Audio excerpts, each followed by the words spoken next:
So you have 24 months to renew your license, and then in that 24 months you have to get 24 hours of continuing education.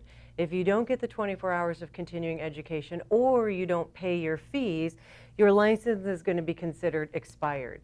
And so if you were to get your real estate license March 17th, 2019, you would have, during this 24 months, that 2-year period to get those renewal credits in.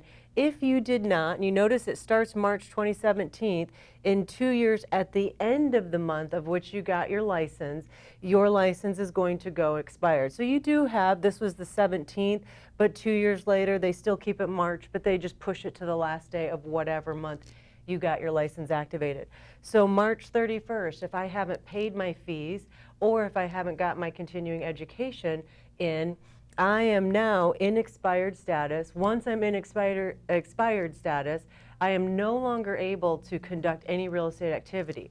So again, you have to stop anything that you're doing because currently your license isn't in active condition. So this pushes you in. So from this March 31st, you have 1 year to March 31st of 2022 to get that real estate license up and current. So if you need to finish continuing education during this 24 months, you can. If you just need to collect the fees or whatever and get that in, you have that 24 or that 12 months in order to get your license back up and current. This whole grace period time, you are not able to conduct real estate activity. And then as far as the fees to get back up, it's just kind of a sliding, you know, your kind of penalties might be mounting as the year goes on. So if it's just a few days you miss, the fees and penalties, you know, have only accumulated a couple days worth. If you're towards 11 months, they might have, you know, just risen a little bit because it's been longer since you, it's been a longer time that those fees and penalties have occurred.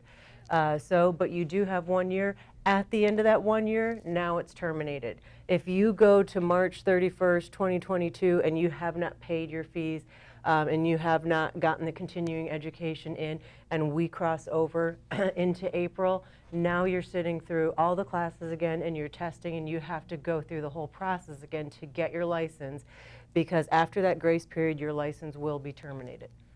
Okay, so if you have not completed the 24 hours of continuing education or paid your fees by the end of this grace period, you would at that point switch into a terminated status. So your license would now be terminated, and in order to reactivate it, you would have to go through the testing again in order to qualify and pass that test. And then depending when your license is terminated, you may have to repeat the school classes. So again, school classes are good if you have those 90 hours. Always check with the department because those 90 hours currently are good for 10 years. You might not have to retake that. But again, things always shift and change, so always check in with the department.